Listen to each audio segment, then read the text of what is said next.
Hey, what's up, everybody? Welcome to another edition of the Brotherly Glove podcast, where two brothers from Philly talking all things Philly sports. We've seen it all, the best and the worst of the teams, players, and coaches to come through Philly, all the heartbreak. We've lived it, and we've covered it all, 30-plus years combined in sports media. Today's episode, we have a fantastic guest. From College Game Day in the Sports Center with Scott Van Pelt, Stanford Steve joins us. We're going to talk Mets Phillies. That series starts tonight. First time those clubs are facing each other this year. We're going to talk U.S. Open. They're already underway at Shinnecock, and we'll talk about a bunch of other fun stuff as Steve has seen way more than we have. You know him from College Game Day and Sports Center with Scott Van Pelt. Let's get right into it. Get him in here. Stanford Steve, welcome to the show, my man.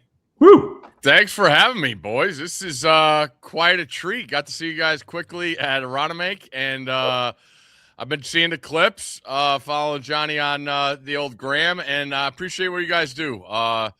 John, you and I obviously have a longer history than your brother, but your brother's been at some pretty special times too, just, catching up on the road and stuff like that. But I think it's awesome, man, what you guys are pulling off and being able to – because here's the deal is – being in this business and being a part of old school like radio shows, the biggest problem is trying to build up each other's chemistry, right? When you have two hosts and you guys already know what drives each other nuts. So you already beat the bat. Like you cut the line in years, which is awesome. So you always have that to go on. And I know that both of you are churning too to get the other one going. And that's what makes good because it is entertaining, and that is always entertaining when brothers can get under each other's skin. Always. Yeah. That's good stuff. That's why we thought this would work, because we do this stuff anyway. And in the cliche, everybody's got a podcast, right? But we text and talk about this stuff all the time. We're like, I don't know, let's record it and see if we have some fun. And for us, it's just we're having a blast. Awesome. Well, I'm happy for you. So pumped to be on with you. Thanks, man. Well, thanks. So for anybody out there who somehow is not familiar with the fantastic Stanford Steve, we know about him on SportsCenter with SVP, College Game Day, obviously a long history there. Before that, he was the producer for SVP and Rusilla, which for a long time was my favorite radio show. Actually, watching you guys helped me discover the Le Batard show on a national level, which then became my favorite show after you guys retired. Before that, Steve was also a great athlete. Guy's been around the block. He was a National Player of the Year in football in high school, all-state in basketball, took the baseball team to the state championship game. This guy was like the captain of the bowling team 14 years in a row, player coach on the wrestling team. He wrestled two Bavarian men to the ground in defense of Tim Kirchhoff one time. They bought him a meal, thanking him for putting them in their place. He was the coxswain on the crew team. He started the rugby team in his local area. He most famously is the curator of the dance move, the Monfiletto Mash Part 2. Wow. We're going to talk about Part 1. Steve, it's a hell of a resume, man. I'll take the under on the accolades. I'll just say that. Take the under, for sure. Really quick, something he mentioned, which I heard you and Scott talk about. You played in the state championship baseball in high school, right? And Ansoni was back this year. Yeah. Did they pull it off? No, they got beat in the state final. Tough one last Saturday, but you start doing math, guys. I mean, that's the last team to get to the semis was my senior year team, and then making it to the final and losing. That was the last time I put on a high school uniform, whatever it was, 2-3 days before graduation. But still remember it like yesterday. Baseball is a thing that I still hold very close to my heart because I moved down to Maryland about 7 years ago. And obviously this is the lacrosse capital of the country. I know people argue that in the lacrosse world, but it's, there's not a lot of, I don't know any guys that have sons that play baseball anymore. So it's always been, I just feel like those times where it's springtime, you guys know in the Northeast, like when that sun comes out and you're on the baseball diamond, like, after all of being inside with pitchers and catchers and mush balls and rubber balls, like guys throwing, wild pitches off the gym wall and hitting the catcher in the back of the head, and that guy doesn't want to catch for that guy the rest of the week. And then there's a tiff the rest of the baseball season. Like once you get outside and enjoy it, like there's nothing better. You get some seeds in, and and you're with the boys, those are times that I'll always cherish and remember. And I wanted to see them get it done, but they couldn't get it done. So, but it brought back a lot of really, really cool memories. It's a great run. Yeah. Anytime I think about baseball at that age, I have to think about Johnny. I mean, he was the better athlete than me. You know, he was going to state championships and stuff in baseball, but he also, I had the pleasure of him being my coach. So we both got coached by my dad. And then when I got to Legion Ball, Johnny was actually my coach. You talk about getting under each other's skin. We had a few tiffs in public during that time, but it was to motivate me. Well, and, you know, you kind of learn that later, but it just was, looking back on it now, such an awesome experience to be able to do that together. Yeah, and I could see John's eyes right now looking like if he brings up this story right now, then we're going to go at it. I know where he's going right now. I can just see that look in John's eyes. Yep. All right, let's keep it to baseball. You're wearing the Mets hat, so Kyle, kick it off. All right, Mets are in town. I can't believe it's the middle of June, and this is the first time the Phillies and Mets are playing. They're already done playing the Padres. They're already done playing a few teams in other divisions and haven't yet faced off against the Mets. And these two teams who both started slow have since kind of gone in different directions. Mets still holding into the bottom of the NL East. Phillies now holding on to a playoff spot, but still a lot of struggles from both teams. Johnny and I and all of our normal listeners know what's been going on with the Phillies. But from your perspective, what's going on with the boys up in New York? Well, they haven't had their lineup that they, put on paper, all spring training and thinking like, all right, obviously people are going to talk about the money spent, but it was just the idea. All right, they want some more punch on offense. So you go get, Simeon, you lose Nimmo, you're still wondering about where Soto is best in the lineup with Lindor. They haven't had Lindor. Soto missed time. Vientos has taken a huge fall off after what to be so promising run, when they went to the NLCS a couple years back in the pitching. It just hasn't been there. Senga is, comes back yesterday, gets lit up. Mendoza comes out and says he's going to be in the rotation. Great. But he can't do it anymore.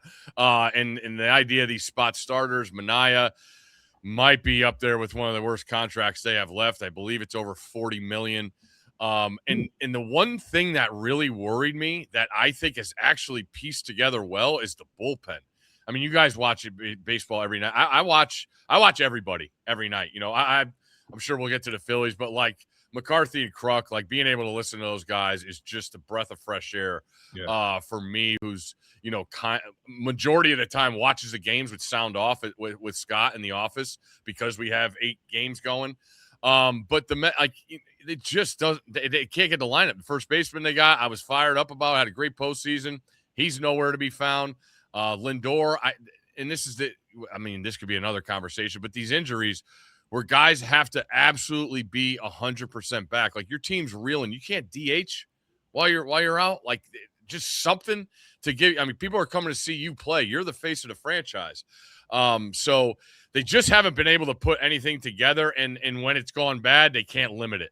And that's because of the depth of the roster. And then the two bright spots, Benj and Ewing weren't even supposed to be. I mean, Benj made the opening day roster, but they weren't expecting him to bat leadoff, and be a proponent part of the lineup. So it's just a big hodgepodge of, everyone talks about the money spent and what the salaries are. But when you look at, for the last 2 months, it's a minor league lineup. And then, with the idea of every other start not being a full-time starter, and now Christian Scott going on the DL, it's brutal. And I know everybody's going to point to the manager. Manager's not going to do anything with what's going on right now. I've said forever, the Mets training staff and all that medical staff has never come to the forefront with answers when there's been questions. And again, it seems like another year. And they battled back. They had a couple good series, swept the Tigers, but then the Tigers went reeling after that. And the crazy thing, guys, is the schedule.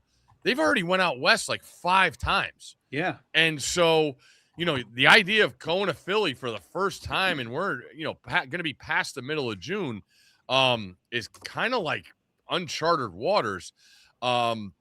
So when I look at Philly and you're keeping on eyes from afar, you knew the lineup was going to get going. And I think with Philly, it's just a matter of the bottom guy. Like, John Clark sent out a thing about Bohm yesterday with a bunch of RBIs this month already, and which is, total his pass. And Marsh has been the guy, when it comes to getting hot. So there's obviously more trust in the Phillies. But, it's always lively when these two play. And I think there is a little giddy up. And now you got first-timers like Benj and Ewing for the Mets. So we'll see. But it'd be there's not a better chance to jumpstart, a little run here against a team of the magnitude of the Phillies. So we'll see, but it doesn't feel great. That's what I worry about, because it's been dead even between these teams the last couple of years, and the Mets eliminated them 2 years ago, and we know they've got good players. The names are there, and if it's the Phillies have such a small margin for error too lately, and that's why the Mets make me nervous, even though they're last in the division. But I was just looking at the stats. You mentioned it. They have one guy worth one WAR. It's Soto. Mm-hmm. The next guy is AJ Ewing, who I had never heard of and didn't start until May. So that explains a lot. And what's crazy is, people love bringing up trades and bad moves, right? And everybody brings is the hottest guy in the league might be PCA with the Cubs, and they traded him back in the day for Javi Baez. But like Benj and Ewing are kind of the same as, a little brother of PCA. And when you look at, I'm watching every night, right? So you're looking for a spark, and those guys are a breath of fresh air. Like I love the new rules because we've got stealing bases back in the mix in baseball, which seemed like a lost art. And I still think more guys could steal bases if they wanted to, but it just seems like they, it's like the UFC fighter Gaethje talking the other night. He's like, I was a wrestler, but I don't want to wrestle anymore. I'm older. It's tiring. Like it wasn't the cool thing to do to steal bases. So like, that's what gets like, you guys are, Fish, you've been around it forever, in integrating baseball tonight. And hey, what do we show on a stat line, during games? Do we show OPS? Do we show batting average? You're talking about WAR. And then you talk to guys in the major leagues now, and it's like, all right, but what about how many times is he getting on base, and what's his slugging, and I'm like, I'm still so old school. I'm like, guys, just get on base. Hey, I'm bunting. I love a little bunt and run. Like, we got to, and your team's struggling. I'm going down the list of any way we could score runs. So there is a little bit of spark with those guys and speed. I've always been in love with speed. You go back to the great Mets Phillies, where really I thought amped up was the Jose Reyes, David Wright Mets against those Phillies teams. And we always had a chance because Reyes would be on base and be a thorn in the side. So, my favorite saying my high school coach used to tell me, though, was you can't steal first base. So how are you going to be able to cause problems? And it's getting on base. So, with guys coming in and out of the lineup, it's hard to find consistency. It feels like the Phillies sort of have that with their lineup. And there's more, veteranship there where guys have done it and been down, but they've come back up, which, I respect. And that's the one thing. I'm not, the Phillies are way down the list, but I respect the hell out of them because it's a bunch of guys that have done it. And that's what makes it fun in competition. It's a team you don't like, and they're playing better than you, and you go in there and see what you got. Yeah. You mentioned it. Are the Phillies your least favorite team? Who's on that list for you? Oh, North Carolina basketball for sure is number one. Anything Cal is two. And see, that's the thing with Philly. And I tried to explain it because it was fun at Aronimink, the Go Birds and this. And I was like, you know what? By the time, it's like Scott and I are out there walking with Scott on Monday, right? So now we get to Thursday where it's a packed house. And it's like, Stanford Steve, go Bird. And I'm like, let's go Mets. And like, literally, guys are like, I'm 10, and I just don't stop walking. Like, I just keep going. And it's like, what that ain't cool. What was that? And it just got this buildup. But there's a respect, man. Like, I've seen the Phillies do it. I know how passionate the fans are, whereas these other players, the only thing with the Phillies, and this is what I'll say, that really gets irritating, and now going on vacation and over in the Delaware beaches, and plenty of Phillies are down there, is it's like Red Sox. It's to an extent like Red Sox Nation, when the pink Red Sox hats started coming out and everybody was on the bandwagon. Like, you're down in Delaware, and you're in it. Like there's, I mean, more Phillies hats than anything in the world. And I'm like, what are all these different colors? Are they really fans? How many seats are in that stadium? Who's paying for tickets? So it's fun, but it's gotten so big, and it should. I mean, the park is incredible. I mean, how don't you like a guy like Kyle Schwarber? Like a guy, I mean, one of my favorite guys we've ever had on College Game Day. Came out in the baseball helmet on the middle of Indiana. Just a guy's guy. And Harper's always been really cool to us and giving up time to come on with Scott. And obviously there's different feelings about him down here in DC. But you have that. That's it. I mean, NFC East in the NFL, NL East in baseball, everybody knows what they don't like about the other person's team, and that's what comes up the first. Like, there's no beating the bush, there's no BS. Like, that's what we get to right away. John, I know, especially when you and I are texting. And think of how it flipped for Phillies fans with Harper, and now like he can do no wrong. It's totally get it. And it's fun. The Mets. I think the reason for the Mets or another New York team is living in Connecticut and in New York City for so long. But it's actually been fun because my teams have been on a pretty good run, and having kids, like I've seen my kid 3 years old at the time with a Phillies hat on at the playground by doing nothing other than wearing the hat, getting under the skin of adults. Yeah, it cracks me up. Yeah, and to me, like there's nothing better. So it's a little more like, I don't want to say heated, but it's more upfront for me just living around here. But there's definitely other teams that bother me way more. Yeah. And I will say, guys, like being young and like going down to the vet, like that was an appreciation you had. Like, and I still, probably the thing that most drives me nuts about the Phillies is the Juan Samuel Len Dykstra trade. Like that crushed me as a kid. I mean, literally crushed me. Like Nails was my guy. The 86. I said if I was this age during the 86, like I wouldn't have made it. Like I'd be under. Like there's that run and knowing what I like to do, partaking in games, and like I would think like I can't even go. Like like if the Mets were in the playoffs, like it's not even a thought. Like I'm expecting the worst. I don't want to be there. But I remember like I was in high school in '93 during that Phillies run, and like Buddy and I drove down to Philly like just to see what it was like, and it was nuts, man. That's incredible. Like crazy. And it just sucked because I was like, that's our guy, and he's the face of that team.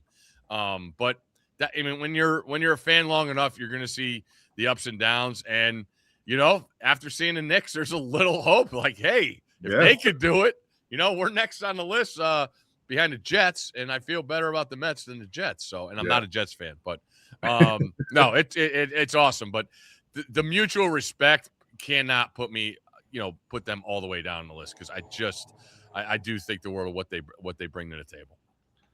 So before we get to anything else, what do you think they can get? You think the Mets can get back in it? Obviously, baseball is a long season. We've seen a lot of teams start slow and turn things around. Phillies a couple of years ago. You think they have a shot to get back in it?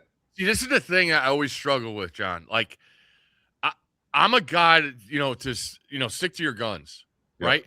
So it's coming to, Buster's writing his who's unloading and all that. Like, one thing I'm looking at is like no one wants any of the Mets guys' contracts. Like, and they're not playing well. So why you're not gonna be able to get rid of these guys? And it's just like we've seen teams do it. Cleveland, those AL Central teams that have been down and out and under 500 at the All-Star break, and they get hot and they do it. So I mean, you invested so much freaking money. Like, let it play out. You get Lindor back. Christian Scott comes back. And like that's the other thing is Peralta. I think Peralta's the only guy with multiple starts that's gone over 6 innings. And like McLean has been way down. I should say that. The kids, like you expected this maybe the expectations got out of control last year, right? And then he goes to the WBC and he's on that roster. So you're like, all right, here's our ace. But then we got Peralta.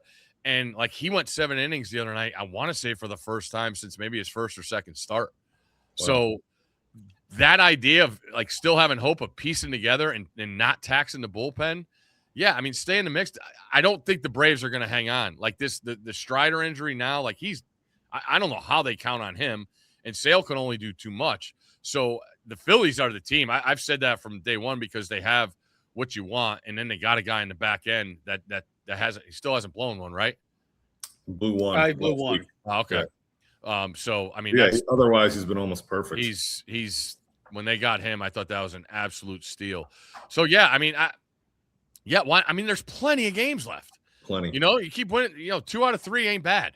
You know, especially when you're down that list. And I look at everybody else in the division, you know, as a starting point, and it's like, all right, yeah, the Phillies are going to take off and go. But besides that, I mean, they played well against the Braves. You know, took 2 or 3. So, you know, I stay in the mix and stick to your guns. That's the way I do it. And as a team that, you know, like I said, I mentioned the spark, being able to watch those guys and see what they go, and then you move from there. But I'd stay with it all. Yeah. Last thing on the Mets for me, Steve. I was very surprised that they moved on from Pete Alonso. Do you feel like there's a Pete Alonso-sized hole, or were you comfortable with the moves that they made to try and replace him? I didn't mind it. Okay. And Pete's like a different bird. You know, there's a Pete energy that comes to the table. But the idea that they were going to move on and like sort of look at, you know, more of the contact deals, and then you talk about the numbers, and it's like, all right, bang for your buck, and now you're talking about franchise records where he is at the top of all that. Like, maybe we want to go a different way with the roster. So I didn't have a problem with it. I'll always root for him. I mean, his genuine energy was awesome. The homer against the Brewers is an all-timer. Knowing the circumstances in that building and being there, and I mean, John, you guys have been there. That's an awesome stadium. Yep. And I'll remember sitting at Cal for game day in my hotel room, not just in disbelief that I couldn't believe he did it. But no, I don't have any hard feelings, and I don't mind them moving on, because at some point you can't pay max contracts to every single guy. Yep. Get that. Right. And he definitely had a different energy, so that's a good point.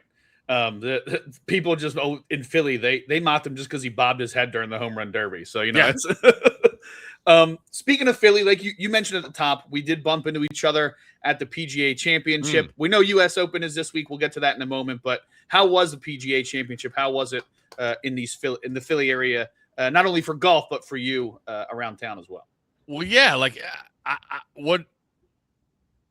I'll admit, like, Philly geography is way down on my knowledge of things I do know a little bit something about. So the idea of like, all right, we were staying in King of Prussia. Okay, what's King of Prussia? Where is that?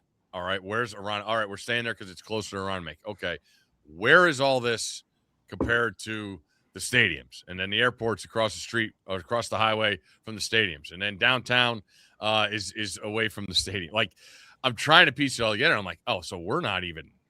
No. I'm not even gonna sniff. And that's the thing. When I first started looking at it, there was and this was one thing I could find myself going to, was like the Sixers and the Flyers were still alive. Yep. And I was like, I could go to one of those playoff games. Like, I would love to go to a Flyers playoff game, just not having a dog in the fight, but being able to experience it. And they both got swept, I think, in that round. And there was like the home games that they were going to have while we were there just evaporated. So it was like, all right, we're definitely not going to go downtown. Just knowing how long the days are, you know, when we do the golf and, you know, you're on the air at 7 a.m. and, you know, you want to go, you know, walk the course with the guys. So that's early mornings, you know, and it's early nights.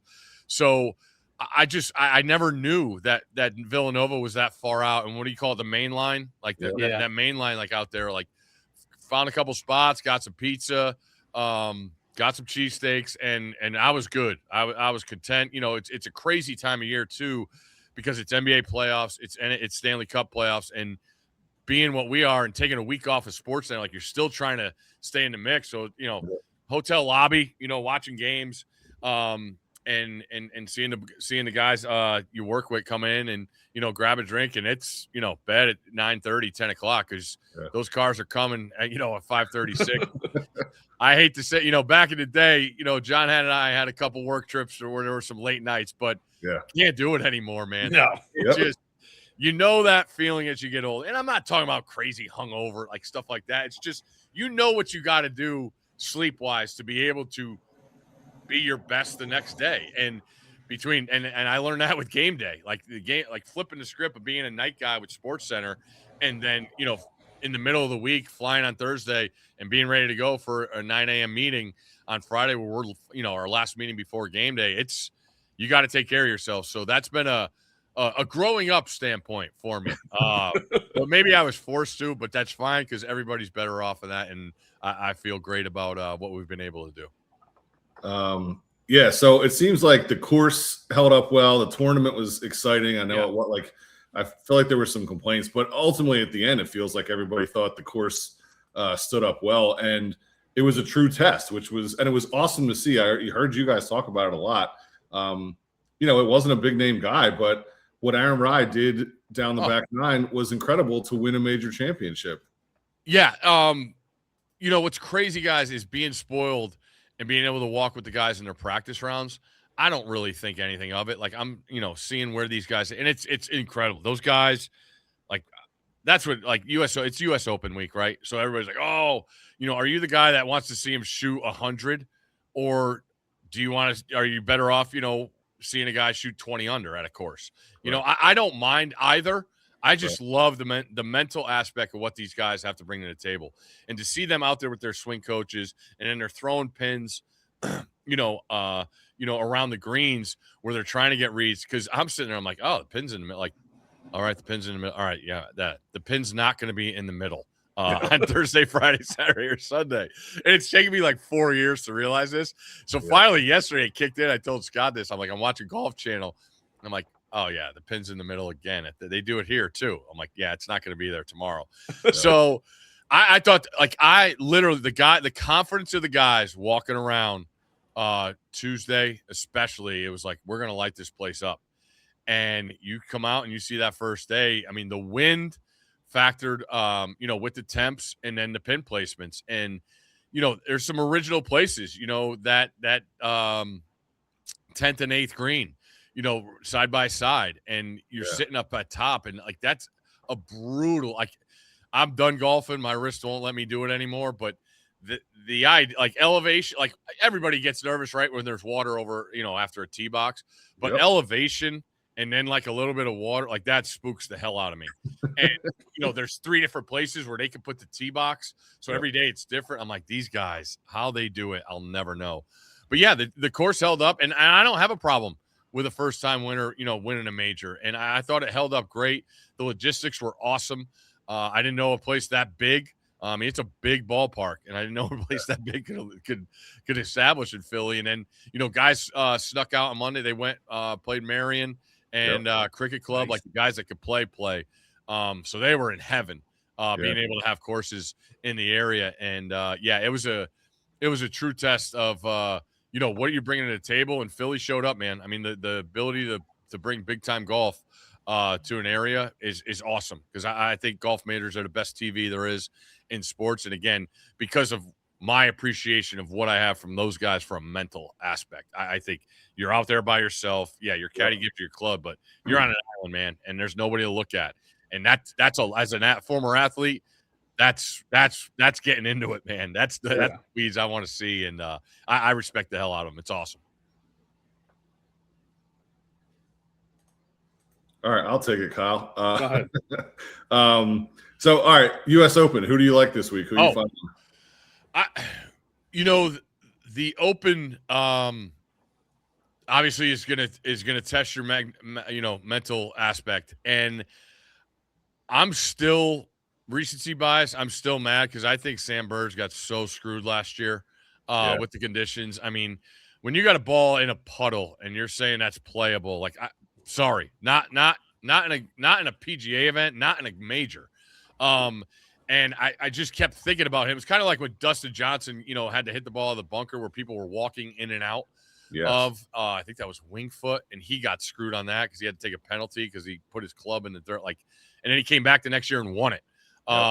Like those stories I find are really cool, because you never know when you're gonna get another chance, man. Like it's just, you're watching, NBA and Stanley Cup right now, and it's like, man, you cherish these rides that you go on, and then at the end when it's over and you can't get it done, it's like, we got all that work and we didn't get it done. So like Burns, I think Xander is a guy, but the problem is a lot of the guys I like are going off Thursday afternoon, and that's where the winds are going to be the toughest. Yeah. They're saying 40-mile-an-hour gusts. They might even have to stop play, and that's going to go on the Friday. So late early seems to be dicey, but those are a lot of guys I like. What it's Xander, Gary Woodland. Burns actually just went off. Oberg I liked. Rory got the benefit of going off. And the guy that I loved coming out of Aronimink was Koepka. But then with the hand, I don't know. But he's a gutsy dude, man. You know, people have their feelings about what he's done in the past. I've gotten a chance to talk to him, you know, off camera, playing around, walking rounds. And he's, I mean, diehard sports fan. Like, diehard. And he's a guy I root for. So I'm really hoping he could play well. And knowing that he has one there, but if he's right, he's got the goods to do it. His game's right there. His putter's coming around. You know, it was a long layoff, a bunch of injuries. So it was those mostly Xander, Fitzpatrick. I like, you know, and Fleetwood was the guy I didn't end up taking anything, but I wouldn't be surprised if he's up there. He hits his irons too well. So it's those guys. The consistency of shots is what it is. But I like those guys. If betting people are out there, like. I can't take Scotty Scheffler plus 380 to win a U.S. Open. Yeah, like the cut is in doubt. Like I'm serious. Like he's not playing like he was last year. So I'm looking for golf tournaments. I'm looking down the radar. You know, getting some good prices. And Scotty or Rory, I just couldn't pull the trigger on because of the odds. Yeah, that's what I like to do. I had a chance to play something at the window recently, and I just didn't pick a guy. I just started looking down the list. And Victor Hovland was plus 5,000, and he finished third last week. And I think he's a guy that, you know, on tour keeps the ball. Oh, he's got the goods.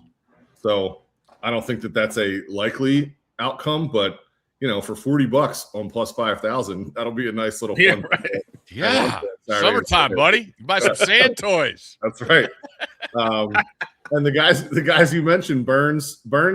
Oberg, only half the field is out there, but Burns and Oberg are tied for the lead at -2 through 6 holes. So, yeah, I think you're right on it.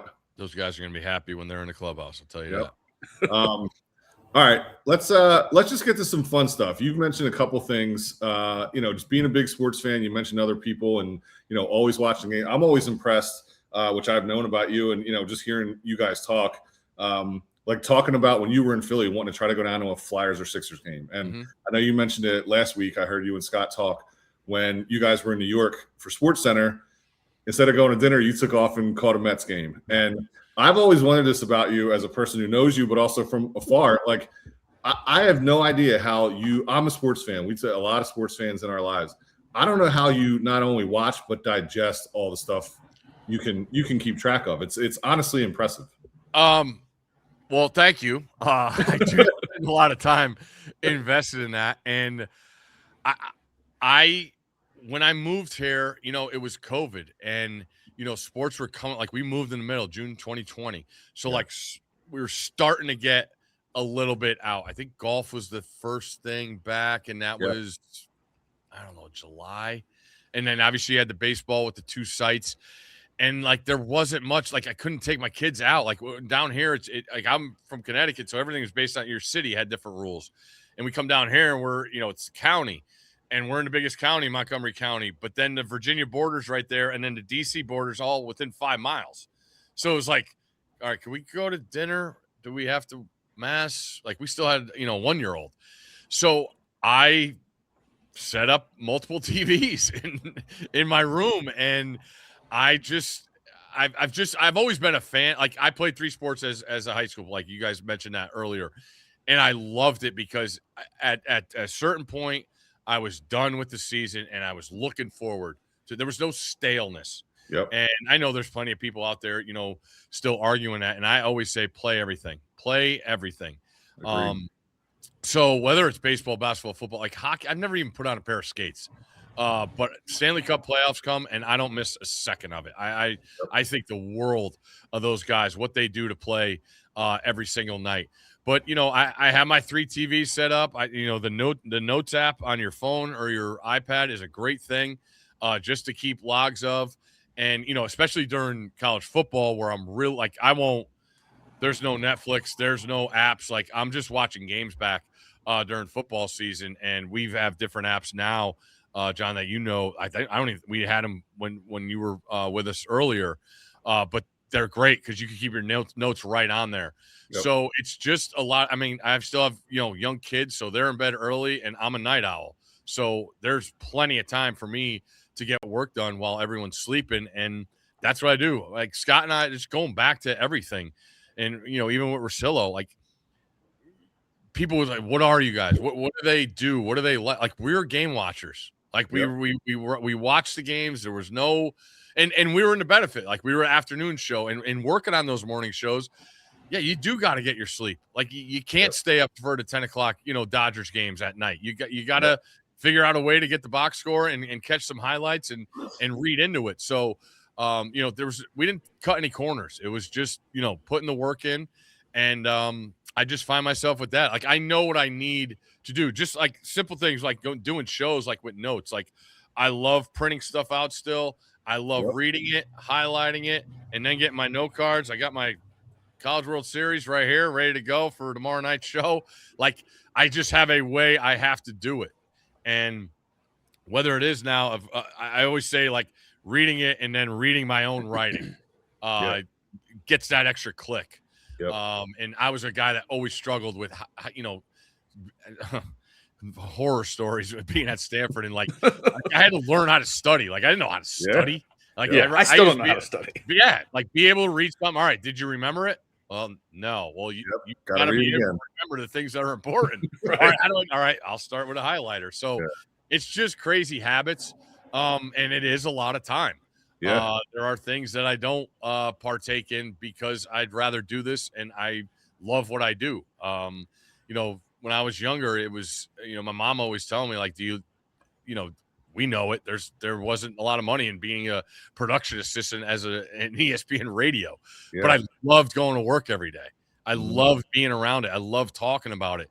I loved watching it and trying to find, Russillo always say, what's the topic? Like, all right, so-and-so took a 2-0 lead, and they're going home. Like, all right, well, we got our talking points. Like, let's do that. It's not just reading a box score. So a lot of time, 24 or 04, we're coming up on whatever that's going to be, 23 years. Like, it's and it's, my kids, my oldest is 12 now. Like, it's crazy how it's elapsed, but having a routine is really, really hard in what I do.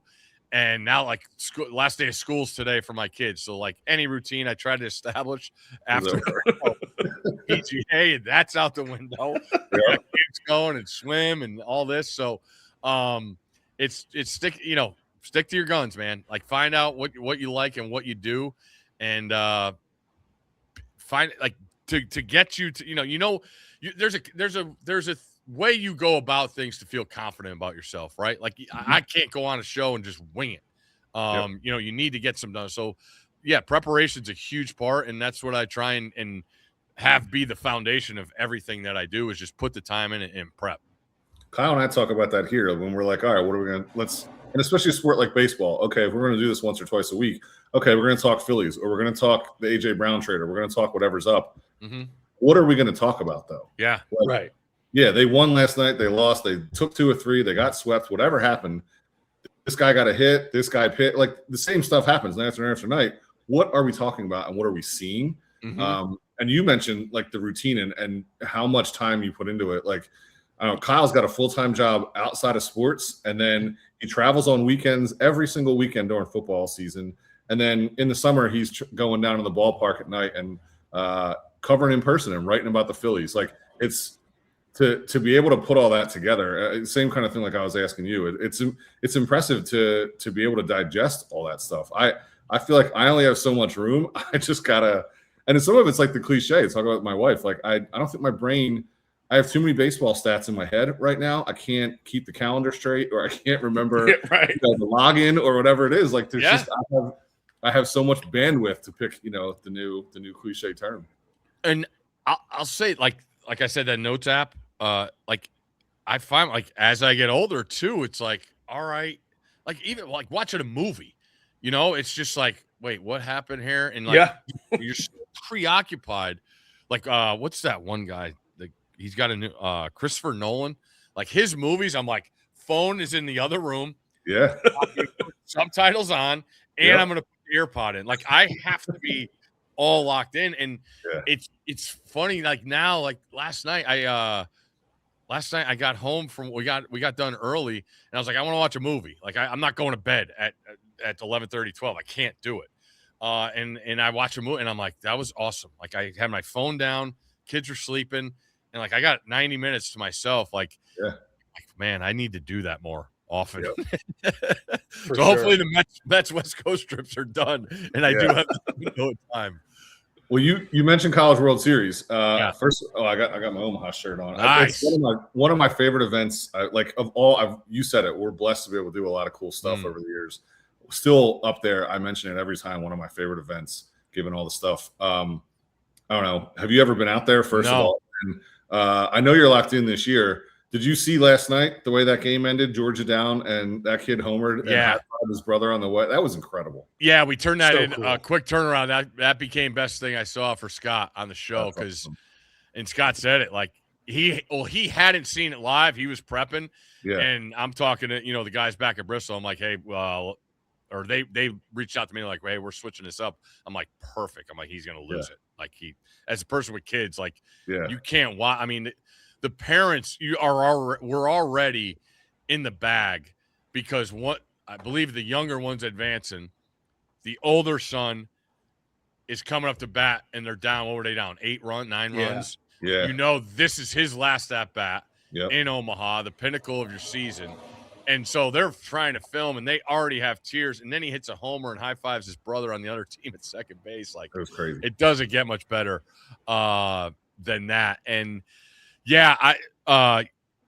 one of our favorite guys, Fish, is Kyle Peterson. He's as good an analyst as there is on any channel of any sport in the country. Totally agree. And he was a senior when I was a freshman at Stanford. Okay. So he was the Friday night starter every single game. And being at Old Sunken Diamond, like if you ever get a chance for college baseball fans out there, it's as good a setup as there is for college baseball.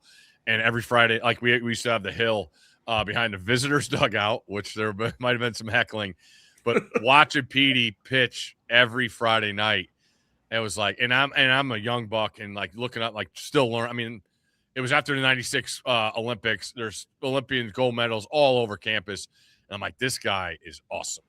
And he was a badass, right? Oh God, he was so good, Fish, so good. And he's from Omaha, like he grew up there. And to see him do it, and then he gets drafted by the Brewers, and then he has arm trouble, like, and then he just doesn't skip a beat and becomes the best analyst in sports. And so I've always had this relationship with him, and he's like, hey, when you coming out? My couch is open, blah, blah, blah. And like, it's just a brutal time every year where I just have to, kids are getting out of school. We're on the road with NBA Finals, Stanley Cup play. Like if Carolina, Vegas went to Game 7, we're going to go to Raleigh and do the show. So it's like all these moving parts, and I'm like, I just can't do it. And one of these years, I just have to take a stand and say, I want to go do a day because I begged. One of my favorite things ever was being able to go do game day radio at Lincoln, Nebraska.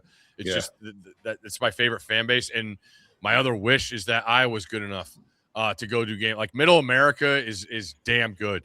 It's damn good. And I love those people. There's passion. There's a certain speed about them where they don't get too fast. It's perfect. And you might think they're going slow, but that's the pace that they're at. But they're genuine, man. And it's so big and it's so awesome. And what they've built there, it's awesome. And I haven't been able to do it. But, I mean, ever since I was a little kid. I mean, Georgia was on this run. And in 1990, I'll never forget, my brother took me. They won a regional in Waterbury, Connecticut. UConn was the host, and UConn didn't even have a facility. Seriously. And they played at Municipal Stadium in Waterbury. Wow. And I remember going there. Dave Fleming was pitching, and Brian Jester was this big Bruce Chick. And they won the title that year. So it was 1990. But yeah, ever since I was, what was I then? 12, 13. It's been one of my favorite things to watch. I love what it brings to the table. I did like the old Rosenblatt a little bit better from a TV viewer, because of the ball going out of the ballpark. But you take the good with the bad. What they build up around it looks incredible. So I can't wait for Oklahoma and Carolina. It's a awesome series to crown a champion. Yep. Yeah, cool moment, should be awesome. I hate that we're jumping around. We just want to talk about cool Wherever stuff. You mentioned the Knicks, and you guys being in the building for that. Mm-hmm. Look, I can be a hater all I want as a Philly guy about New York, but we were a tortured fan base, especially from a football perspective, for such a long time. Yep. So to see that fan base get there, you have a bunch of Nova guys. It's not like a hateable team necessarily. So there's guys that I'll never say that I rooted for the Knicks, but you're not upset when they win one, especially with that group of guys. What was it like in that building? Because I heard you guys on the pod, on the SV pod, and I mean, I was joyous listening to it because I could hear the passion that you guys had through your experience. So just give people a little taste of what it was like in that building. I mean, game 3 was that close too. Like it was really like and Legs. Again, and another one of my favorite guys. We went out Sunday night in the city, and I hadn't talked to him like off the air since he did the Easter Conference Finals. So they had a rough stretch of doing games. Like it was all blowouts. I think he said they had one good Sixers comeback against the Celtics, and then he talked about game 1 of Knicks Cavs, and he's saying like the whole third quarter, like just get us close enough, let us be a factor. Talking about the crowd, and you saw, I mean, the hinges came off, and they rolled them like that game won that series. They went into Cleveland. I don't care who's there. They sweep them. So again, in game 3, you're up 2-0, and I'm going up to New York thinking the whole time, I'm like, I feel like the Knicks are going to lay an egg here. Like I know what too much energy is. I've seen, when Citi Field gets too much energy and the Yankees come in for a 3-game set and you get, your teeth kicked in. But in that game, I just saw the Spurs not be able to pull away. Like they came out and shot the light, but they still couldn't, keep the lead double digits in the fourth quarter. So as game 4 is going, I'm like, all right, they have to have it. It got to 29. All right, it's got to be 15 for the fourth, right? So it wasn't impressive. There was no crazy run in the third quarter, but it was close enough, and no one left. Like, it drives me nuts watching these games. Warriors, even the Spurs. These clubs that they have built, and they're incredible. Listen, people are paying whatever I'm not saying do what you want. I'm telling you to do what you should do with your money. But like these clubs where they go back and, at halftime and there's these spreads and cocktails, I get it. But it's the NBA Finals, and the Knicks fans came back out and they got it down. I believe it was 15 to start the fourth. And I'm like, this thing's getting to 9 quick. And the buildup and what I said was not necessarily a moment, because all the moments basically were in the last 2.5 minutes of the game where they took the lead. But the sound of it, and like we're in the tunnel, we had an office. I didn't have a seat, but like we're literally underneath the stands behind the hoop towards the Knicks bench. Yep. So it's just like, a free throw goes down, you can hear a pin drop that the Spurs, like any point the Spurs made, it was like, a funeral. And then you could hear it, and like there's like a 2-second delay on the TV that we're watching. So it's like already I'm like, oh, I guess this shot's going in. And it's like, oh my God, I literally thought those seats were going to come down, because there's a point when metal is screeching on metal, that sound, it. And then the next thing that happens is it's going down. Yep. And that's what I felt for the last 6 minutes of the game. It just was incredible. And what makes it, and this is what I forgot to mention, was everybody's going to put the cameras on the celebrities, right? And I get it. They're in the whole lower bowl. But what makes the noise and what makes MSG is the veracity coming down from the 400 and the 300 and the 200. Your real season ticket holders. Like, that's where it's like, give us something. We're up here, man. Like, we want to be a factor in this game. And the sound of it and just the elation. Like, nobody went home. And we're trying to do postgame. Like, Spike Lee was coming on the show. I'm like, I lost him. I'm like, where is he? He's gone. Like, yeah, I could see Shaq and I could see Kurt Thomas and Patrick Ewing. I'm like, I need Spike. Like, where is he? in the court, and the ushers are trying to help with the ropes and this and that. And it just madness. And again, like I'm looking up at the 400s. And that's the thing. Like the old Garden was great because Big East tournament, you get a ticket in the 400s, you just walk down to the court. Yeah, and they I'm pretty sure they redid it because of that happening at Knicks games. But the elation of being able to do it in what has been just talk about a multiplying fan base. It's hit it on the ground running because you've had the older fans that have never seen it, but you have these youngsters who, I find Brunson and Hart very appealing because of how they go about their business. Yep. There's a sense of Jalen Hurts, Philly fans have but the way he carries himself. Yep. I really enjoy because there's a sense of you could try any way here, but you're not getting inside there. You're not getting in. And with Brunson, like you hear the story about not going in the room with the trophy with Malika, and I'm like, man, this is unprecedented in a league where I kind of shy away from a lot because so much of it is chatter on social media. I want to watch the games, man. I watch these guys, and then to see Fish, you guys both know pregame when you're at these events and being able to see what these athletes do to get themselves ready. Oh yeah, like that's where it's like, I'm still sitting there at game 3, and De'Aaron Fox and Harper are out. The first guys, like there's an hour 40 on the clock before the game, and they're getting in and I'm like, where is Wemby? Like, does he have his own gym? Like, is he at the New York Athletic Club? And then he takes his own car here. Like, what's going on? And 44 minutes are on the clock, and boom, the boos roll because he's running out.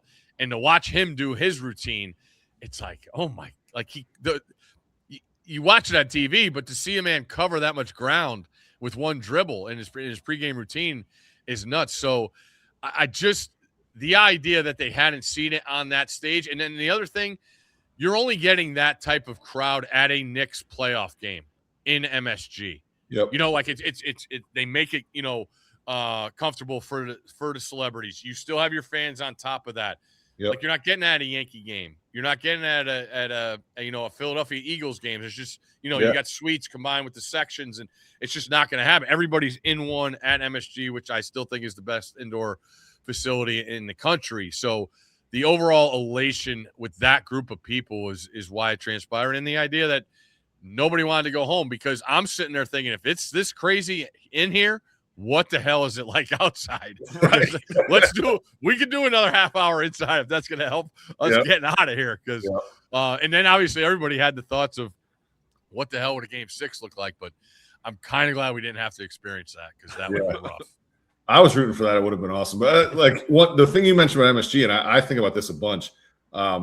It's an old building, and they were made back in the day, like with sports in mind, for home field advantage, home court advantage. They weren't made for luxury suites and clubs and all that stuff. And some home field advantage has gone away, and certainly that crowd noise out of a lot of stadiums. There's a couple places that really built it with that in mind, but some of these places that are still standing, like MSG, I've never been there for a game like that, but you can feel it when you're in there. It is a really great place to watch a game. And the best thing they've done is made that an NCAA tournament. Mm-hmm. So, and it's going back there next year. If you can go, it's that good. It really is. And this new age of these arenas with the suites underneath for the people that have the courtside seats, that's what you're going to, turn on any Warriors game. I'd say, I got buddies out there. I'm like, are you guys ever going to come out of getting free drinks? I get it. Third quarter, Like, and a lot of times at the beginning, like, Knicks had it down huge. Like, they need to make a run as soon as they can. Like, those are the most important parts of the game. You hear coaches, no matter what sport, football, basketball, what is it, the last 4 minutes of the second quarter and the first 4 minutes of the third, those middle 12 or middle 8, whatever it is. It's like you're missing out here, man. Like, you're here for the game, not for the scene behind. So what other awesome events have you been at? We've talked about being blessed to do this stuff. I know a couple, like, I could think of. First of all, you played in the Rose Bowl. I think I would end my list if I ever got to play in the Rose Bowl. Like what other things that stand out there? You don't have to rank them, but being in a game like that and being in the building, what else have you seen that's like that people will be jealous of? Because I'm a born loser Mets fan, I still go back to Game 3 of the 99 World Series or 2000 World Series. Sorry, the bat throwing. Like I had tickets right behind the Yankees dugout. Wow. And before the game, the Yankees have their pregame music, and it just I probably as a kid went to more Yankees games because the tickets were cheaper. In the 80s. Yeah. And my godfather was a Yankees fan, and we would always go. But it was just different. Like I'll never forget John Franco shagging balls in the outfield, and the music's playing, and every ball he's catching, he's trying to find a guy in a Mets hat and throwing it up. And it was just like this buildup of, all right, it's nice. Everybody's having a good time here, but these teams want to kill each other. And or that was Game 2. It was Game 2. That's right. Because that was at Yankee Stadium. Yes, right? It was at Yankee Stadium. Yes, it was Game 2. Sorry. And you get there, and then everyone's going nuts at Piazza. I'm like, he just threw the bat at him. And I'm obviously in all the Yankees, and we're outnumbered. I'm like, what's that? Like, and like just being there and seeing like Roger Clemens, a pretty intimidating dude, and to see him throw a bat, I'm like, what is going on here? So that always sticks out, just because I was like, man, I'll never forget like having the rage of a fan. And the rest of that game must have had a charge like no other. Right? It was brutal. And then like obviously guys got on, and I think we had freaking Kurt Abbott come on with the bases loaded against Mariano. You know how that ends. But I still would say this, like my favorite events are college football because of the buildup. Yeah. Like you get in on Thursday, you go, the Winnebagos are in their parking lot. There's that by the stadium. The downtowns are crowded. You're going to the best restaurants, and everybody's there. And then Friday's just another buildup. And then game day comes on, and you get that energy from 9 a.m. Eastern. Now we're, most of the time, with Saturday night having the package, the energy never stops. LSU Alabama comes to mind. Were you on the field for the Crabtree touchdown against Texas? Yeah. That's I think of that because that's the biggest night in Lubbock history. That. And then what was cool is going back and see how much it's changed and seeing how they've invested their money and just building stuff. Like Lubbock is people say West Texas, and it's enormous. And then to hear people from Dallas and Houston and what they think, like they think Lubbock's like a different state, out west. But Crabtree one, thank you for reminding me. Halloween night, the Batman Joker had just come out. All the students are dressed like the Heath Ledger Joker. Like it was mayhem. Like they stopped the game 3 times at the end. They had to clear the field 3. They rushed the field 3 times. When you go back and look, if there's 1 or 2 more seconds and they get a decent return, like Texas has a field goal. They can kick a field goal. They kicked off from the 50-yard line. Wow. 40. No, I'm sorry. They kicked off from their own 15-yard line. Wow. Because they had 3 15-yard penalties to rush the field. Yep. But that was interesting too, because I had a 3-hour drive to Amarillo just to get out of there the next day. But another cool one, and talk about being lucky, was the night the Cavs got their rings was the same night of Game 1 in the World Series. So I did pregame for the Cavs, and they played the Knicks that night.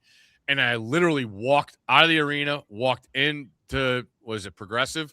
And like Kluber was pitching against the Cubs, and like to feel that, you guys know the energy of a World Series. Like that playoff baseball, I still have ranked ahead of Stanley Cup because of one pitch can change everything. Yep. But like that idea of that night, you could have Super Bowls. I'm sorry. I just think it's too corporate and it's just way too much. Yeah. I know I shouldn't be saying that, knowing that we have the Super Bowl this year. But yeah, sure. Go out. No, I'll say like go out for the week, but like fly home for the game. It's way better on television. Yeah. It's so much better. I can't tell you like how early you have to get in the stadium and the lines and all that. Like it's way better. But go out and party for the week. That's the best part for sure. Yep. And anything in New Orleans. I was at Syracuse final. I'm not a Syracuse guy at all. That Final Four in 2003, my first time in New Orleans, that took a couple years off my life for sure.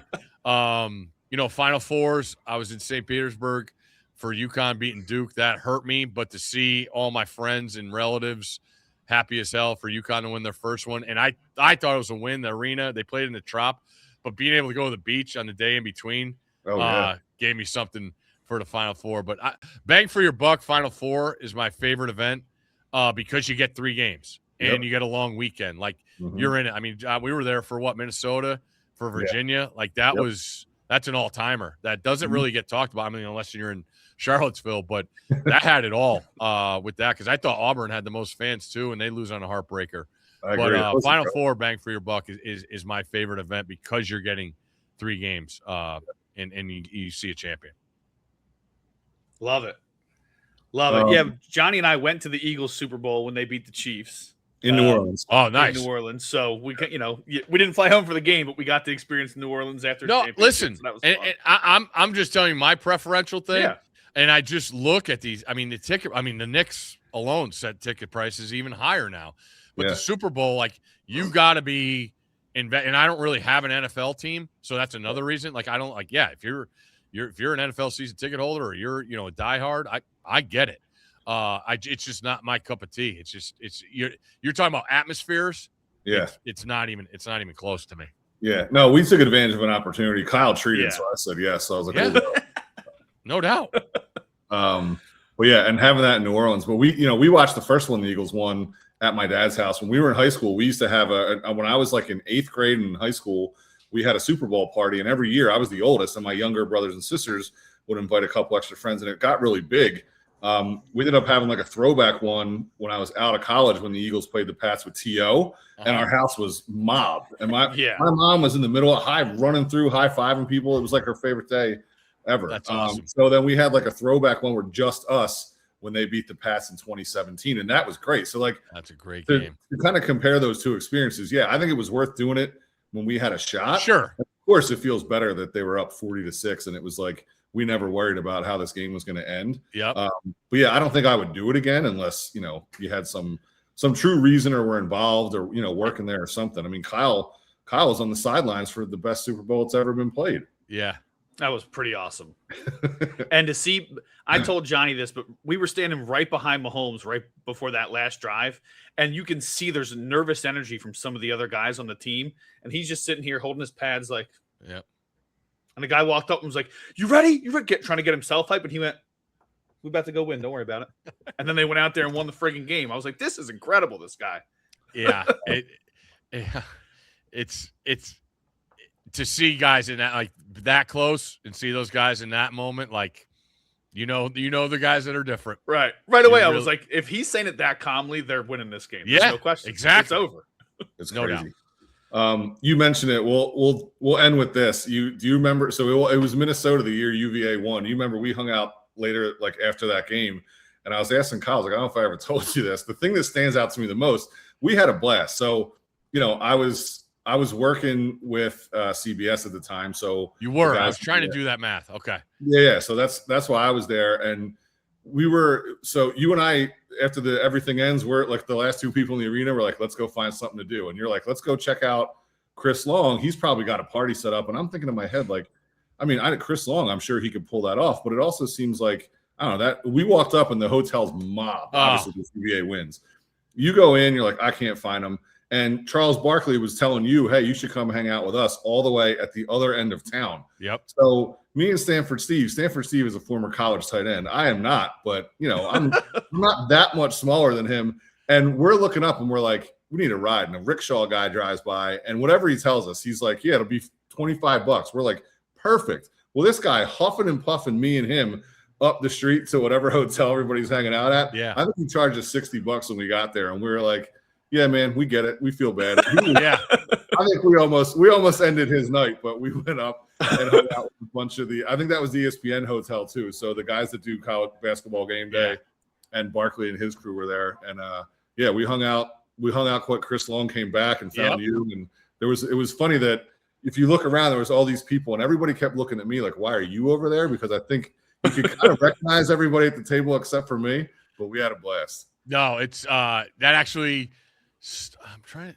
There might have been one before that. 2013, I think, is Louisville and Atlanta, and that was my first post-game Chuck experience. And I'm like, what am I? I think back, I'm like, no offense to Chris, I love Chris, but I'm like, we should have just went right to Charles' setup because I actually got last Tuesday night after the Mets game, I knew that he was watching the hockey, and I was doing the math, and I'm like, awesome. It's tie game going to third period, and I texted him. He's like, get your ass here.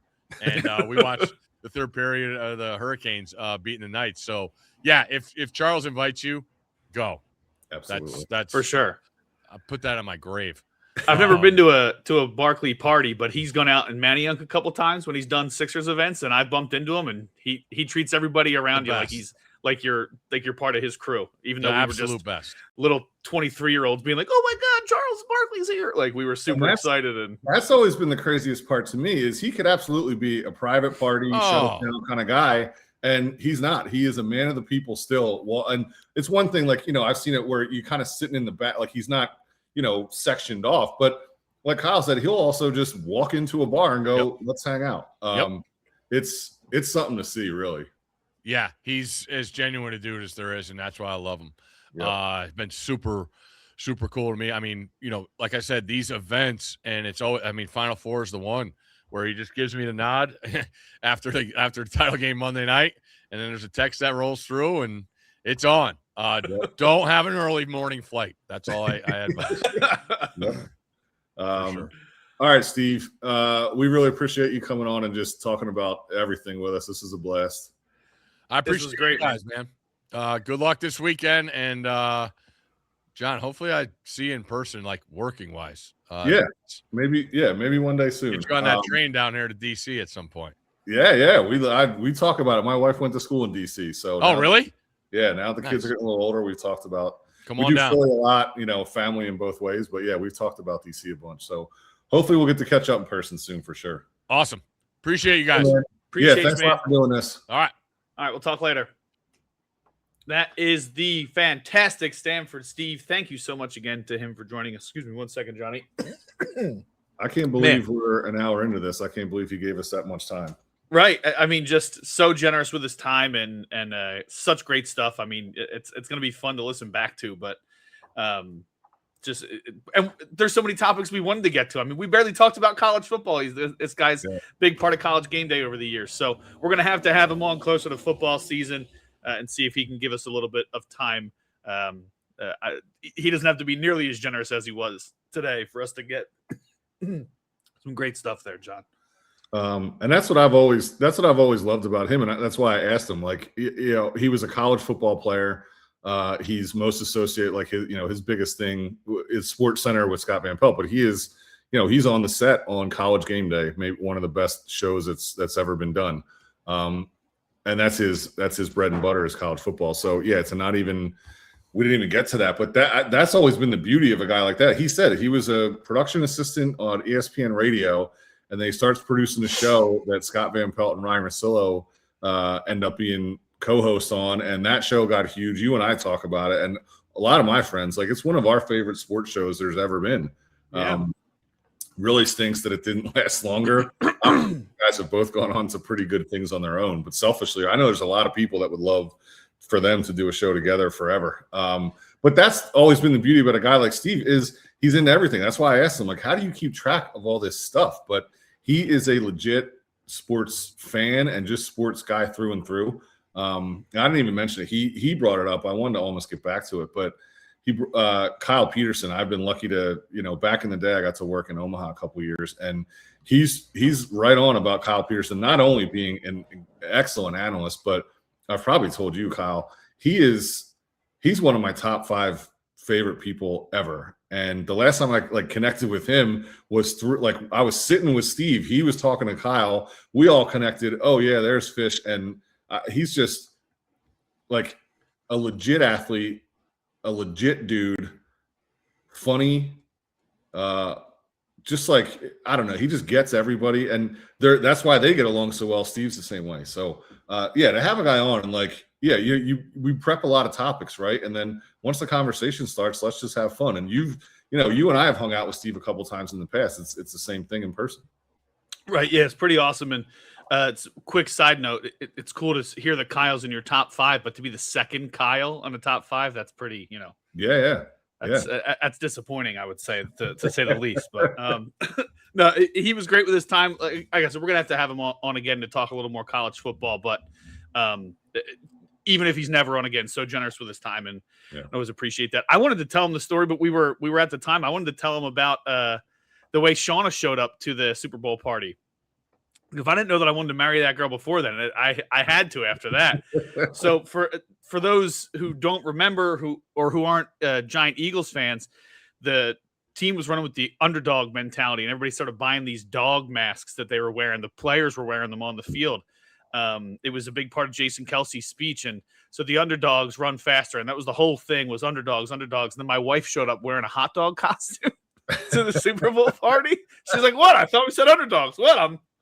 And I was like, "God, you're the best. This is great." So I know he likes goofy stuff. I think he would have liked that one, but I didn't want to keep him any longer than I had to. That was so good. Sorry, I didn't mean to cut. No. I loved getting into the UVA party because it gave us a chance to talk to Charles. Have you ever told him that like all of us met Charles different ways, not through each other?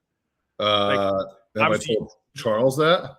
Well, whether it be Charles or did you mention it to Steve? Because you've met him. I met him down in Manayunk. Kelly met him smoking cigars outside of a hotel in AC. Like all these different ways that our family have met Charles Barkley, and he was generous with his time every time. Yeah. No, the only thing I told him, I mean, you can imagine, you've seen it. A guy like Charles Barkley meets so many people. He's pretty good, but he's probably going to at some point. I think same thing you're talking. There's only so much space in your brain for chance encounters. The one thing I did tell him though, which he loved. When I was 8 years old, me and Dad were at a Flyers game. We had really decent seats, and I remember turning around. So we were whatever we were, like first 10 rows, but turning around at one point, and Charles Barkley was in a booth or like in one of the boxes on that first level behind us, and Dad pointed it out. And I was 8 years old, like really excited. These are guys I barely know anything about. These are just guys on TV. So when we were walking out after the game, we got to the top of the stairs at the same time Charles was coming out, and I was just looking at him, and he was so awesome. It probably helped him to like focus on me and not have everybody, harassing him. But he's looking at me, and he could tell it. He was basically like, just wait, like, go ahead, you can talk. Like, let's say what's up. And like I said, I'm sure it's probably refreshing to talk to an 8-year-old instead of some, wacky adult who's been having a good time all night wanting to talk to Charles Barkley. And he talked to me the whole way out of the arena. And that's right. I mean, I have no idea what we talked about. What is an 8-year-old going to ask some guy who he's like wide-eyed about? Right. I told him that, and I was like, it fits so well with what, I've gotten the chance to work with him a couple times and be around him. And I was like, it matches what I see now, that you would do that to an 8-year-old back in the day. Just the first kid that you happen to walk out of the arena with. So yeah, he's always had that reputation and always been great with fans everywhere. Yeah, man, he's a great dude. And obviously Stanford Steve, a great dude. Shout out to him again. Thanks so much for joining. Johnny, do we have our next episode lined up? You want to tell the people what we're doing next?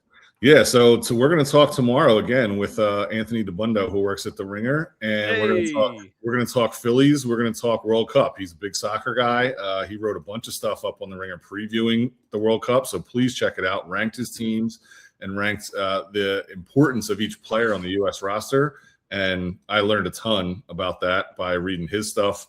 And so we're going to get to talk to him tomorrow. We'll post that on Friday, and I think it's really good timing with Andrew Painter's performance last night, and of course the news that he got sent down after the game yesterday. And then I believe, I'm just checking, tonight Aaron Nola pitches against the Mets. So I think our two biggest topics are going to be asking Anthony about Painter and Nola and how they fit into the rotation and what we've seen and what we do going forward. And then Team USA plays on Friday, and Philadelphia hosts more World Cup games over the next few days. So we're going to talk Philly soccer, Team USA, and what do we do with the Phillies with Anthony DeBundo tomorrow.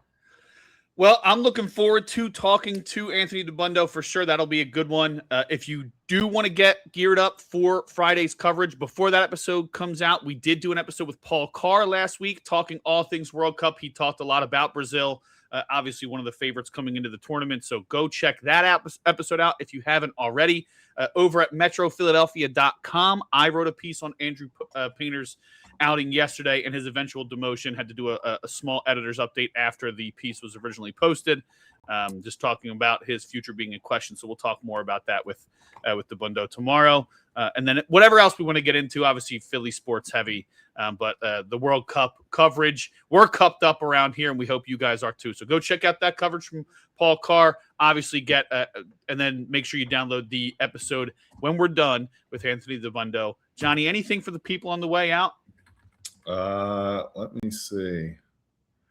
No, Phillies are playing better, but I think the biggest concern that I would have is kind of showing itself right now. Like Nola had that one good start and has had a couple more like on the shaky end, and then Painter has not. He hasn't had a good outing in a while. It seems like something's missing, or he's really kind of lost on something right now. So hopefully this gives him some time to work on something, but it is a little concerning because look, we talked about, we're into June, so we're at that point. We talked about in our preview stuff that we need to be patient, and it was, I think what I was saying was not just being patient, like showing patience, but we have to be prepared to be patient, because obviously you want to give people a little bit of runway to learn some things, to figure some things out, to improve. This kid is out, was he 23 years old?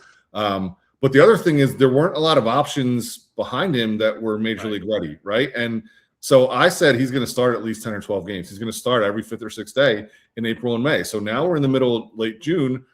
That's when they're starting to look at it and think, okay, is there something we need to mix up here? He's had 14 appearances, 12 starts. I mean, essentially starts in those other ones. 14 chances, and obviously still struggling with things. So that's the part that concerns me, is that even though things have been, I think the timing of everything has been right. Wheeler and Sanchez have been great. The bullpen's been really good, and they've gotten timely hitting from the right people, and other people have stepped up here and there. Schwarber's still hitting home runs. Harper's still putting up big numbers. But we've seen the improvement from Bohm and others, and some really timely things leading to some wins for this team. But it does concern me that I guess when a guy like Painter is really struggling, it doesn't seem like it doesn't seem likely you're going to win those games. So obviously another option is you take a shot at something else, right? But they don't have anybody sitting and waiting, or a veteran guy that seems poised to take over that spot. So it still concerns me that with Painter not really performing well, where do they turn, and what's this spot going to look like for the next couple of weeks going into the All-Star break? Right. The one hope you had was that Taijuan Walker repeated what he did last year. That was not the case. And obviously they cut ties with him. He's already gone, signed with the Angels and been released since then. So not the time to talk about Taijuan Walker, obviously more important things than Andrew Painter. I think there's a precedent of guys going down after struggling with a lot of hype and being successful. Phillies had 2 of them. One guy did it at 23, and he's in the Hall of Fame. So not saying that that's what Andrew Painter's track is, but Doc Holliday was there once. So just be patient with him. Don't ruin the kid's confidence forever. Don't crap on him left and right. Let him go down there and let the organization do what they got to do. Johnny, well, I know what I got to do, and it's go get ready for my daughter's pre-K graduation. So awesome. I'm excited. Obviously, we're excited. Thanks again to Stanford Steve, and we are excited to talk to Anthony DiBuono tomorrow. Hope you enjoyed the episode. Make sure you follow us everywhere on socials. I'll bring the banner back up for those watching on YouTube. If you can like, subscribe, download, comment, leave reviews, all that stuff matters. It helps us, and it also gives us an idea of what you guys want to see. So hit us up on socials, whether it's X, Blue Sky, Instagram. Let us know what your favorite segments are, and we'll try and get guests right in there. Johnny and myself have a decent Rolodex, so we'll try and keep the great guests coming. We appreciate you guys, and we will see you next one here on Brotherly Glove.